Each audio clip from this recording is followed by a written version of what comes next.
How long are you going to wait until you start feeling better? Or how long are you going to wait until you start creating peace and happiness where you are? I'm recognizing that a lot of us, especially myself, oft put our feelings and how we want to feel into some future scenario or into the past. As if how we feel at this very moment is just a precursor to how we ought to feel in the future or how we're going to feel, when it's not. I think how you feel now is everything. How you feel now is what guides your actions in the future, what guides your actions in the present, and what allows you to sort of build a future that actually accommodates you or to create that happiness that you want. It has to be created where you are. You can't create something in the future without creating it in a present moment. So we have to give ourselves an opportunity to actually experience the happiness where we are.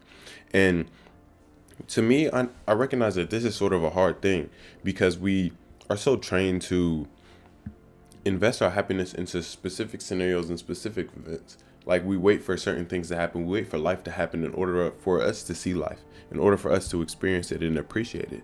When it's happening all the time, I think we just need to change our standard and perspective on what makes us happy at times. I think we wait for grand things, grandiose things that society values, that everyone values in these very stark ways, like money, material. When I think we need to learn how to, in a lot of ways, embrace our own personal world. And when I say that, I don't mean to embrace delusion. I don't mean be so separated from the world in the sense of your mental and your perspective that you're not actually able to do anything. But we all already live in our own personal worlds. You either live in your own personal heaven or hell in a lot of ways. And I think to get to your personal world, to sort of create that, to sort of experience that, it's not necessarily something we have to do in effort. It's something we have to do in allowance and give permission to ourselves to see the world how we're seeing it and not constantly live in our mind and place labels on it depending on how other people feel about this, how the world feels about this, how something someone said yesterday applies to right now. It's about how you feel now, the perspective that we have now. And I've been using this as a tool, especially recently, even this morning, to get out of a negative loop, to get out of a negative thought cycle, because it's a thought. It's about how you feel now. It's about what's going on now. It's about the world that you're creating right now with your feelings, your perspective, and what you choose to input. You could look outside and say it's beautiful, or you could look outside and say nothing. And you can sit in your head and think about all the negative things that have happened yesterday. But we have to let yesterday be yesterday in order to let today be today, in order to let tomorrow be tomorrow. The constant reference to other time points and other things to reference how we should feel and reference how we do feel takes us away from actually feeling how we feel, for actually listening to ourselves and actually giving ourselves a chance to exist where we are. We have to listen to ourselves. And that doesn't mean listen to your thoughts. Listen to what's here. Listen to the world around you. Listen to you and see how you feel in the moment. And a lot of times, there is no real feeling associated with being present. The joy is the perspective that you give. The joy is the glasses that you put on to see the world. If we can recognize that a lot of things, especially how we feel, is dictated by our perspective and vice versa, then we have to give ourselves an opportunity to actually feel how we feel. And in recognizing it's about how you feel now, I think that's when the personal world aspect comes into play. Because we have to learn how to create a certain amount of comfort where we are so we can allow things to happen. And the way to create comfort is by no longer putting up resistance. I think a lot of us resist change. A lot of us resist our mind. We resist the past. We resist the future by overthinking about it. It's like we're overthinking about a future that has yet to come. And we're overthinking about a past that has already passed. The only thing that truly exists, the only thing that we can truly influence, control, input is in the present moment. And I think there's no greater protection for the self than to be present. Of course, you have to reference the past in order to make sure you're not making the same mistakes over and over again. I understand that aspect. I understand looking at the past in terms of reference to learn. But what are you learning for? It's not like you're learning to repeat the past. You're learning to make sure it doesn't happen. And the only way to make sure it doesn't happen is by being present enough to make choices that don't align with the choices that you made in the past. And a lot of times, the choice isn't necessarily in terms of your action. It's not like, oh, I don't want to do this. I don't want to do this. Most of the time, what we allow to be repeated in our past isn't dictated by specific actions, but specific perspectives that we had of those actions. Specific perspectives that we had that led us to making certain actions. We have to recognize that we're always going to be the subject to our own experience. And that goes with your mind too. So why not curate the mind in order to give yourself more space to move around, more space to enjoy your own personal world, and recognize that nothing has ever happened before in terms of the present moment. This entire day is new. I could see somebody I saw yesterday. I could see people I saw days ago. But it's new. But the interaction hasn't happened before. But this day hasn't happened before. And I think giving ourselves the day is important. Giving ourselves a chance to say, whatever that was yesterday is yesterday. And today is going to be something I create. Today's something to be something I input into. And this is what I told myself this morning. Choosing to be on a positive path, even when the presence of yesterday's negativity is looming. It's about bringing yourself to the present moment and recognizing that that no longer exists. The only place it truly exists is in your head. As long as you repeat it, as long as you re-invite the experience and allow that to sort of get to you. When I'm saying allow, I don't necessarily mean allow every thought to just run rampant into your psyche. I don't mean that. I mean, allow yourself to be expressed.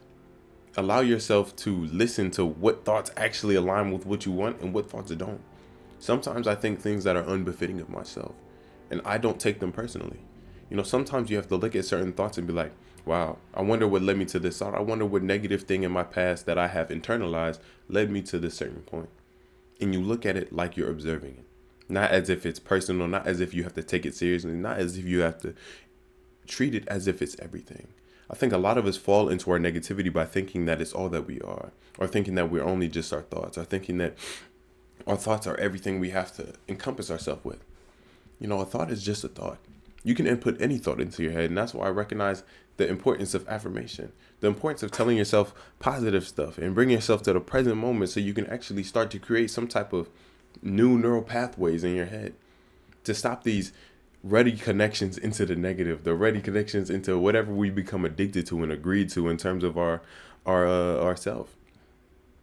A lot of times we put ourselves on the back burner. And that's why I think how you feel right now, like at this moment of watching this video, is important.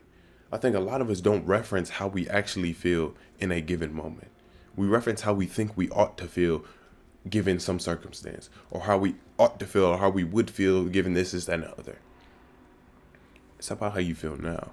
And if we're talking about manifestation and like feeling things ahead of time so you're more inclined to see opportunities, to be positive about what you're doing and not feel stressed about it, it's not about putting yourself in a future place and thinking about how you feel. It's about bringing that future place to the present and thinking about how you feel now, and thinking about how that contrasts with how you want to feel about that certain thing, and bringing that to here. Being grateful for what you yet to have has to happen in the moment.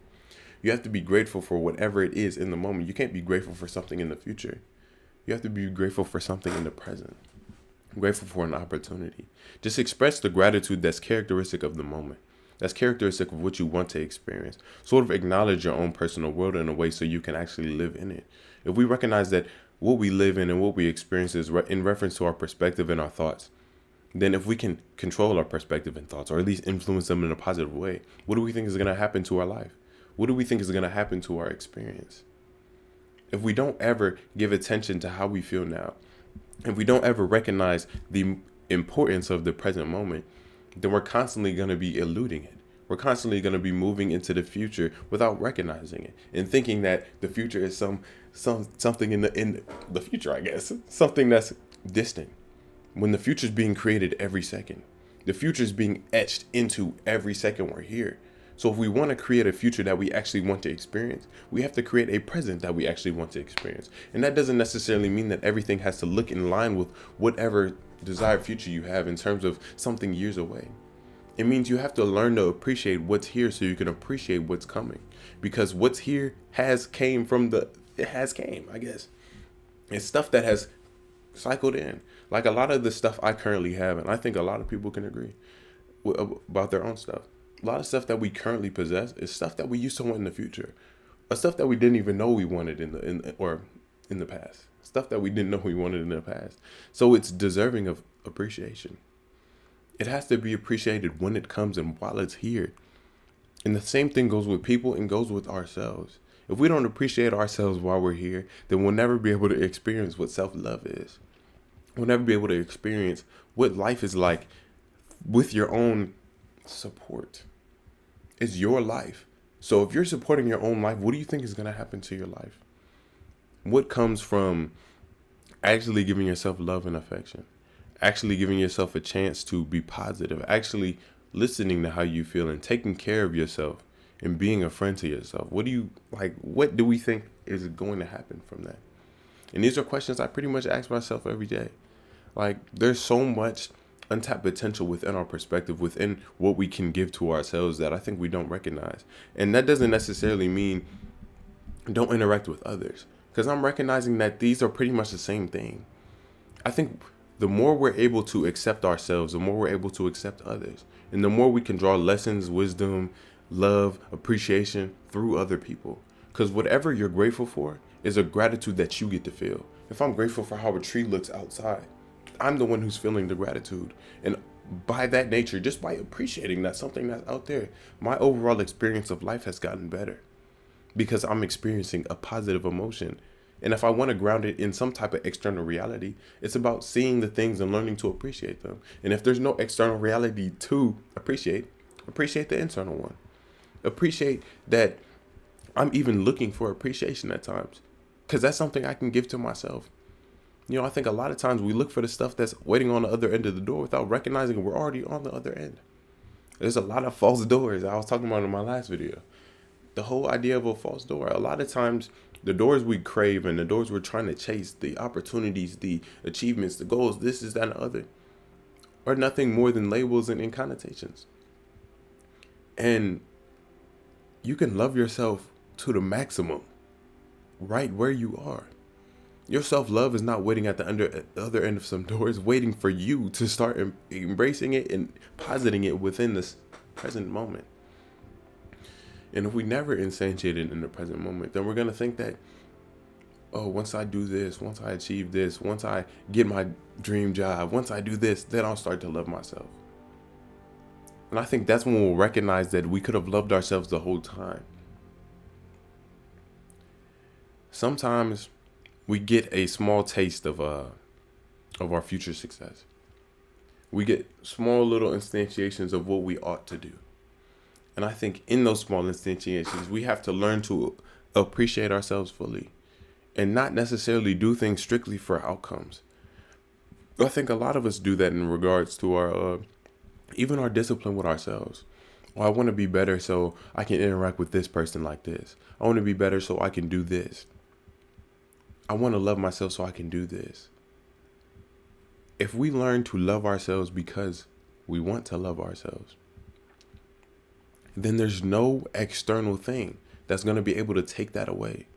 I want to love myself so I can speak in public. And then your first time speaking in public, you fail. All of a sudden, you don't love yourself. It's the conditions that we place on our appreciation and love and affection for what we do and who we are that stop us from being able to feel positivity in the now, to feel love in the now. And it's only about how you feel now, because that's what you're sending out. That's what you're outputting. If you believe in manifestation, vibration, or anything in that regard, even in subconscious impressioning, if we're constantly conscious, our conscious mind or the present moment, the mind, whatever, is focused on negativity, then our subconscious is going to be like that regardless. It's not like you're putting off a good feeling into a later time. I don't think anything ever works like that because they're always related. It's always connected. And our constant instantiation of time sort of messes it up because time doesn't exist, but growth does. It's a constant moment happening. And if we don't learn to appreciate this moment, then it's going to impact how we appreciate that moment. So the importance isn't to wait for something to happen. It's to be the happening. It's to be the person who puts positivity into your life. And if you don't see anything positive, and I say this wholeheartedly in the most genuine way, you being alive, you existing is a positive thing. Because you get to embrace positivity. Or you get to see negativity and say, that's not me. Because I'm positive. It's just giving yourself an actual opportunity to be where you are. Because you're the only person that gets to do that. All in all, thank you all for watching. I really do appreciate y'all. I hope you're getting outside. I hope you're touching some grass. It's beautiful out here, y'all. Spring. It brings a lot. It brings a lot. Make sure you're there to receive it, and the only way to be there to receive it. I think y'all know the rest, I think.